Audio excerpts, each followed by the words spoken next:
I am sorry, मैं आपसे माफ़ी मांगता हूँ, मैंने उस दिन जो गुस्सा किया वो गलत था।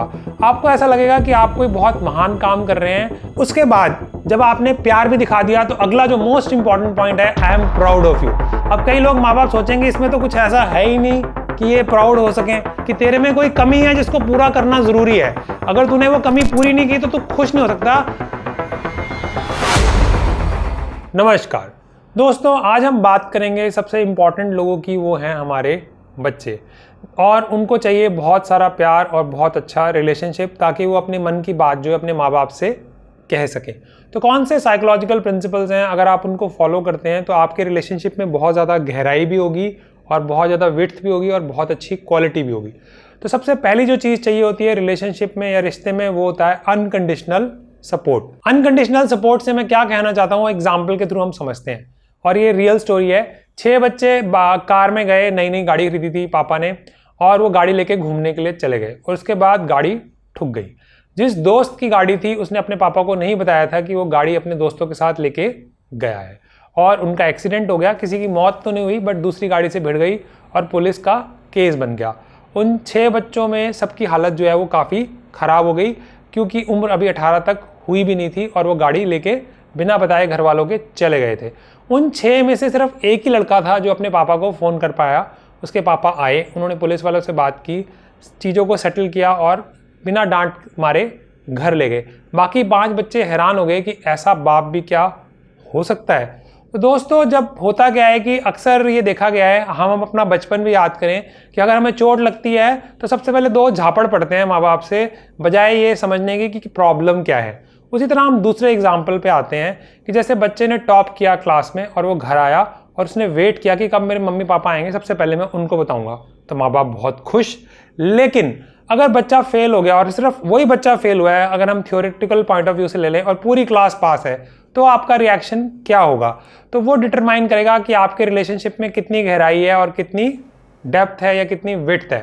जैसे ये एग्जांपल मैं काफ़ी लोगों से पूछता हूँ जब मैंने कई बार लाइव सेमिनार्स किए हैं पेरेंटिंग पे, तो इसमें से सबसे इंपॉर्टेंट मैं बात बोलता हूँ कि प्लीज़ सच बोलिएगा। तो काफ़ी लोग सच बोलते भी हैं कि हम ट्यूशन लगा देंगे, हम समझेंगे कि क्या कमी है बच्चे में, क्या करना चाहिए, या कई लोग ये भी बोल देते हैं कि हम पीट देंगे, और अक्सर लोग ऐसा करते भी हैं, खासकर जब आप ही का बच्चा फेल हुआ हो क्लास में और बाकी पूरी की पूरी क्लास पास होगी, और ये भी बोलते हैं कि तो तुम्हारे कमरे में एसी लगा हुआ है, तुम्हें क्या कमी है, हमारे टाइम तो कूलर होता था, एंड सो ऑन। उस टाइम बच्चों को आपकी सबसे ज़्यादा सपोर्ट की ज़रूरत है। उनको सबसे ज़्यादा ज़रूरत है कि आप उनको गले से लगा लें और बोलें कोई बात नहीं, हम तेरे साथ हैं। तो वो अनकंडीशनल सपोर्ट जो है वो बहुत ज़्यादा ज़रूरी है। अगला पॉइंट मैं जो बोलूँगा, हो सकता है कुछ लोग कुर्सी से खड़े हो जाएं, वो है बच्चों को बोलना आई एम सॉरी, मैं आपसे माफ़ी मांगता हूँ, मैंने उस दिन जो गुस्सा किया वो गलत था। आपको ऐसा लगेगा कि आप कोई बहुत महान काम कर रहे हैं अगर आप सॉरी मांग रहे हैं, या तो आप बहुत महान हैं या डॉक्टर राजीव का दिमाग खराब हो गया है कि कैसी बात कर रहे हैं ये। देखिए, जैसे आपको अपने बॉस की सारी गलतियों का पता होता है, वैसे ही बच्चों को आपको सारी कमजोरियों का पता होता है। तो उनको ऑलरेडी पता है, और अगर 2 बच्चे हैं घर में तो वो आपस में डिस्कस भी करते होंगे कि मम्मी में ये प्रॉब्लम है और पापा में ये प्रॉब्लम है। जब आप अपने खुद से ये कह देंगे कि मेरे में ये कमी है, मेरे में ये वीकनेस है और I am sorry for that, कई बार मैं अपना गुस्सा कंट्रोल नहीं कर पाता, या मुझे बहुत ही ज़्यादा घबराहट हो जाती है, इसलिए चिंता में कई बार मैं तुमको वो काम नहीं करने देता जो मेरा मन तो कहता है, दिमाग तो कहता है कि करने दूं, बट मेरा मन मान नहीं पाता। तो इससे बच्चे भी ये महसूस करेंगे कि आप भी अपनी गलती को समझते हैं। तो ये बहुत ही ज़्यादा इंपॉर्टेंट है। आप कुछ उनको नई इन्फॉर्मेशन नहीं देंगे। जब रिश्ते इतने गहरे होते हैं तो ऑलरेडी पता होता है कि क्या कमी है और क्या खूबियाँ हैं किसी इंसान में। और कोई इंसान जब अपनी कमियों को सबके सामने पब्लिकली मानता है तो इसकी इज्जत बढ़ती है, घटती नहीं है।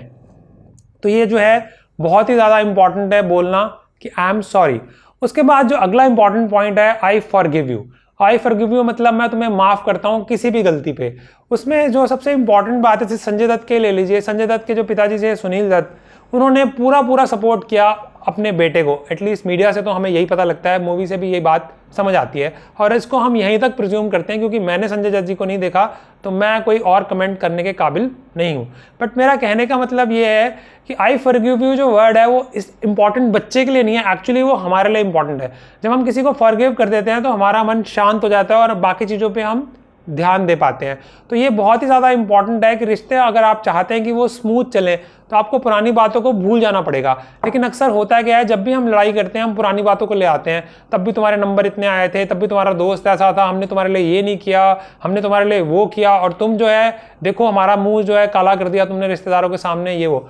बात चाहे अभी की हो रही है कि आपने पानी का ग्लास मांगा और किसी वजह से बच्चे ने नहीं दिया, हो सकता है वो PS4 पे गेम खेल रहा हो सकता है किसी से बात कर रहा हो सकता है ट्यूशन पढ़ रहा हो, लेकिन आप आए, आप थके हुए थे और आपने पानी का ग्लास मांगा, उसने नहीं ध्यान दिया, या ध्यान भी दिया तो अनसुना कर दिया। कई बार हम भी तो ऐसा कर देते हैं, इसमें ऐसी क्या बड़ी बात हो गई?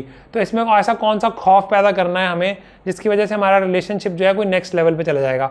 तो बहुत ही इंपॉर्टेंट है कि रात गई बात गई, बातों को छोड़ देना चाहिए, उनको दिल पे नहीं लगाना चाहिए। और मोस्ट इंपॉर्टेंट, जब हम डांटते हैं तो उनको बार बार रिपीट नहीं करना चाहिए ताकि बच्चा परेशान ना हो और वो इरिटेट ना हो कि अब फिर लंबा लेक्चर शुरू हो गया। तो आप जब देखा होगा आपने, अक्सर प्रिंसिपल हो या माँ बाप, बच्चे कुछ इस तरह से खड़े हो जाते हैं कि जो बोलना है बोलो, सब सर के ऊपर से जा रहा है, तो कोई कम्युनिकेशन हो ही नहीं रहा। आपको लग रहा है बड़ी कहानियां सुना रहे हैं और उनको ज़िंदगी का सबक सिखा रहे हैं, जबकि आप तो उनसे बात ही नहीं कर पा रहे क्योंकि वो तो सुन ही नहीं रहे। तो उसका जो अगला पॉइंट आएगा वो आएगा दिल से उनकी बातों को सुनना। उस पर बाकायदा एक डेडिकेटेड वीडियो है जो आपको डिस्क्रिप्शन में मिल जाएगा, जिसको आप देख सकते हैं कि सुनना कैसे होता है। सुनने का मतलब है उसके हिसाब से सुनना, उसकी बात को सुनना, उसकी छोटी बड़ी बात को सुनना, चाहे वो क्लास की बात हो, चाहे घर की बात हो, चाहे कई बार क्या होता है जैसे टीनेजर्स की अगर हम बात करें तो उनकी लाइफ में काफ़ी सारे बदलाव आ रहते हैं, सेक्सुअल बदलाव आ रहे होते हैं, इमोशनल बदलाव आ रहते हैं, कैरियर को लेके होता है, फ्रेंड्स के बहुत सारे इश्यूज होते हैं। अगर आप सेक्स एजुकेशन नहीं देंगे तो पोर्नोग्राफी की जो मूवीज़ हैं वो देंगी, तो आपको कौन सी पसंद है आप खुद ही डिसाइड कर सकते हैं। उसी तरह अगर आप अपने इमोशनल सपोर्ट उनको नहीं देंगे तो किसी फ्रेंड के पास जाएंगे, किसी और के पास जाएंगे, फिर बाद में कंप्लेंट करते हैं घर वाले कि इसके दोस्त अच्छे नहीं बने।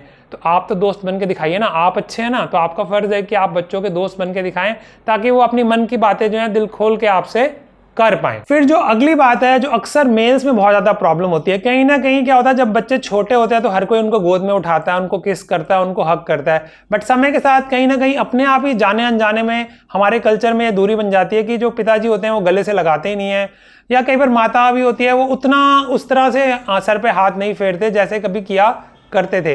अब तो मेरी मम्मी नहीं रही, बट अभी मैं जब 40 साल का भी था, जब मेरी मम्मी की डेथ हुई, तब भी मेरे को बोलती थी आजा लेट जा, मैं तेरे सर पे हाथ रखती हूँ, तो वो अच्छा लगता था। जब 40 साल की उम्र में मुझे अच्छा लगता था तो 10 साल की उम्र में, 15 साल की उम्र में बच्चे को कितना अच्छा लगता होगा आप इमेजिन भी नहीं कर सकते। उसे गले से लगा लेना, उसको हक करना, उसकी मन की बातें सुनना, तो ये बहुत ही ज़्यादा इंपॉर्टेंट है कि आप प्यार करते हैं, आप खर्चा कर रहे हैं, सब कुछ कर रहे हैं, सोच रहे हैं। कई बार उसकी टेंशन में आपको रातों को नींद नहीं आती, जो पॉजिटिव इमोशंस हैं उसको भी तो दिखाएं।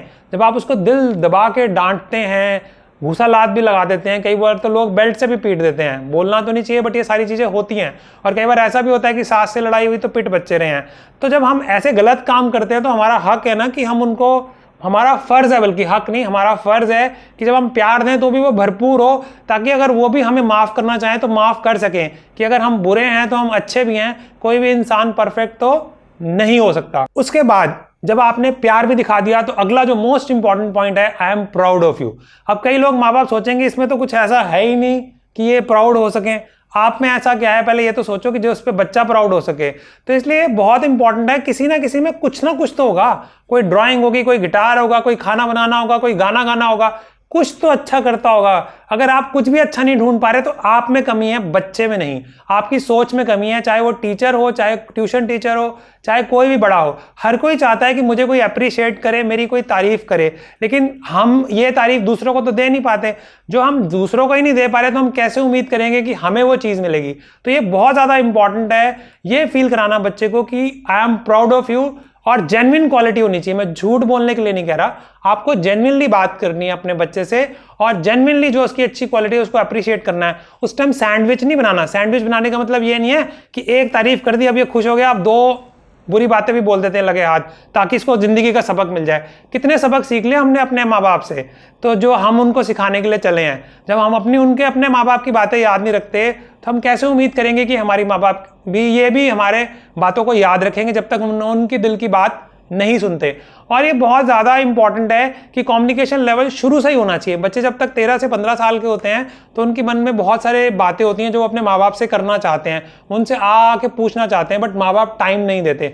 जब बच्चे 17-18 साल के हो जाते हैं, उनका फ्रेंड सर्कल बन जाता है, उनके गर्लफ्रेंड बॉयफ्रेंड बन जाते हैं, तो पेरेंट्स तड़पते हैं कि वो उनसे बात करें, बच्चों का कोई इंटरेस्ट ही नहीं होता, क्योंकि पहले आपने रिलेशनशिप में कोई इन्वेस्टमेंट ही नहीं की, उनसे कोई बात ही नहीं की, उनसे ऐसी कोई बात नहीं की जो वो सुनना चाहते हैं, सुनाना चाहते हैं, आपने ध्यान ही नहीं दिया, आपने तो यूं ही नकार दिया कि ये तो छोटी सी बात है। तो इसलिए बहुत इंपॉर्टेंट है कि हम उनकी हर बात को इंपॉर्टेंस दें और ढंग से उनकी बात को सुने। उसके बाद जो आखिरी पॉइंट आता है वो तो बहुत ही ज़्यादा ज़रूरी है। ज़्यादातर हम बच्चों को क्या कहते रहते हैं कि आने वाले टाइम में जब तेरा 10वीं में इतने नंबर आ जाएंगे ना तो मज़ा आ जाएगा, 12वीं में इतने नंबर आ जाएंगे ना तो मज़ा आ जाएगा, तेरी ग्रेजुएशन हो जाएगी ना तो मज़ा आ जाएगा, पोस्ट ग्रेजुएशन हो जाएगी ना तो बड़ा मज़ा आएगा, उसके बाद तेरी अच्छी नौकरी लग जाएगी ना तो मज़ा ही आ जाएगा। आपकी तो नौकरी लग चुकी, कितने खुश हैं आप अपनी ज़िंदगी से, जो आपको ऐसे ज़िंदगी में सिखा रहे हैं कि तेरे में कोई कमी है जिसको पूरा करना ज़रूरी है, अगर तूने वो कमी पूरी नहीं की तो तू खुश नहीं हो सकता। और ये ऐसी रेस है जैसे कार के साथ कोई हेडलाइट के साथ रेस लगा रहा है, हेडलाइट की लाइट तो हमेशा ही कार से आगे रहेगी। आप जिंदगी में जहां भी पहुंच जाइए, कोई ना कोई मकाम तो ऐसा होगा जिसको और जीतना पड़ेगा। तो जाने अनजाने में हम बच्चों को सिखा रहे हैं कि तुम कंप्लीट नहीं हो, तुम में कोई कमी है, I am not good enough, जो साइकोलॉजी की भाषा में कहते हैं कि मैं पूरा नहीं हूं। क्यों नहीं हूं? क्योंकि मेरे 10वीं में टॉप नहीं किया, क्यों मेरे 12वीं में अच्छे नंबर नहीं आए, मैंने ग्रेजुएशन में मैंने ये नहीं किया, मैंने ये पैसे नहीं लिए, मैंने वो नहीं किया। अरे जैसा है उसको वैसा ही कंप्लीट होना चाहिए। दो इनकम्प्लीट लोग मिलकर भी एक कंप्लीट रिलेशनशिप बना सकते हैं, बट ये प्रैक्टिकली पॉसिबल नहीं है कि एक ह्यूमन है तो वो गलती ना करे या उसमें कोई ना कोई कमी ना हो। तो सामने वाले को पूरी तरह से वैसे ही एक्सेप्ट करना चाहिए और बच्चे को ये एहसास दिलाना चाहिए कि वो पूरी तरह से कंप्लीट है, हम उससे पूरी तरह से सेटिस्फाइड हैं। कई लोगों को लग रहा होगा कि ऐसा करने से तो बच्चे ना बिगड़ जाएंगे। आप 2 महीने करके तो देखिए, आपका जो रिलेशनशिप जिस लेवल पे जाएगा आप उसे समझ भी नहीं पाएंगे, सोच भी नहीं पाएंगे। बट ये सारे काम ईमानदारी से करने पड़ेंगे। उसका रीज़न ये है कि रिलेशनशिप है बहुत गहरा और नज़दीक। तो अगर आप झूठे मन से करेंगे, कई बार माँ बाप क्या करते हैं, बोलते कुछ और हैं, सोच कुछ और रहे होते हैं, और बच्चों को दोनों ही सुनाई दे रहा होता है। चाहे वो हस्बैंड वाइफ का रिलेशनशिप हो, चाहे बॉस या एम्प्लॉय का रिलेशनशिप हो, जब भी रिलेशनशिप लंबा होता है और गहरा होता है तो हमें पता होता है कि सामने वाला क्या बोल रहा है, लेकिन उसका रियल मतलब क्या है। तो इसलिए बहुत ही इंपॉर्टेंट है इन 7 प्रिंसिपल्स को अप्लाई करना। तो हमने जो बात की, नंबर 1 प्रिंसिपल था अनकंडीशनल सपोर्ट, नंबर 2 प्रिंसिपल था आई एम सॉरी, मैं माफी मांगता हूं अपनी गलती की, नंबर 3 प्रिंसिपल था आई फॉरगिव यू, अगर आपने कोई गलती की है तो आप सामने वाले को फॉरगिव करने के लिए तैयार हैं। उसके बाद है आई लव यू, उसके बाद है I am proud of you, उसके बाद है I listen to you completely and totally, जिसके लिए आप एक डेडिकेटेड वीडियो देख सकते हैं। और लास्ट पॉइंट है तुम में वो सब कुछ है जो इंसान में होना चाहिए, तुम किसी भी तरह से इनकम्प्लीट नहीं हो। अगर आपने ये एहसास अपने बच्चे को दिला दिया तो जिंदगी की सबसे बड़ी चीज़ आपने उसको दे दी, फिर वो अपनी सपनों की ज़िंदगी पे फोकस करेगा, ना कि अपने आप को पूरा करने के लिए। कई बार लोग ज़िंदगी भर भागते रहते हैं गाड़ियाँ खरीदने में, मकान खरीदने में, दूसरों को प्रूव करने में कि वो कुछ खास हैं, कि उस चाचे को कुछ बताना है जिसने शादी में कमेंट मार दिया था, उस बाप को साबित करना जिसने मुझे बेल्ट से पीटा था। तो इसलिए ये बहुत ही इंपॉर्टेंट है कि वो साबित करने में ज़िंदगी ना काटे, बल्कि वो ज़िंदगी जिए जो उनकी सपनों की ज़िंदगी है। तो आज के लिए दोस्तों इतना ही, धन्यवाद।